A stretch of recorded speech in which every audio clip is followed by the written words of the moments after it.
Завршена приказна се концертите на пеачите од соседството кои сами се декларираат како поп-фолк изведувачи и грмат цело лето во туристички Охрид. Градоначалникот Пецаков пресече, градскиот стадион може да го закупи секој. Организаторите си го гледаат сопствениот ќар, но од идното лето вакво лудило повеќе нема да има. Од другата година ќе биде поинаков принципот. Прво ќе да добиваме потврда каков настан ќе има, а потоа ќе одлучи општината дали ќе оддава или нема да го дава тој настан. Да бидам прецизен, ќе има селекција. Толку. Хрватска веќе превзеде чекори. Во некои градови целосно е забрането одржување на турбофолк концерти, а во Дубровник, кој исто така под УНЕСКО, истите повеќе нема да се одржуваат на јавни градски површини.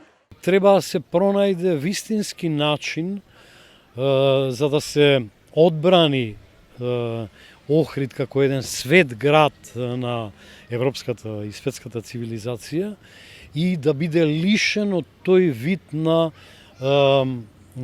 присуство на она што вие го нарекувате секојдневен кич во кој што се преплетуваат различни интереси кои се далечни од нашите соништа за Охрид.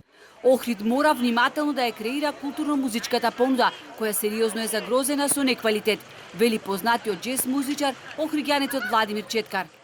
Овој невкус и хаос во Охрид кој се случува и години наназад е срамота за сите нас. Почнувајќи од локалната самоуправа па се до сите државни институции кои на било кој начин се поврзани со ова безредие кое потикнува една огромна лавина на некултура.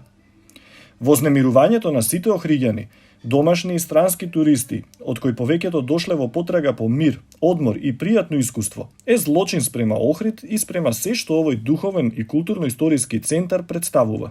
Треба да нудиме македонска фолклорна или староградска изворна музика, со која Охрид ќе го обележиме во регионот со својот автентичен звук, велат охриѓани.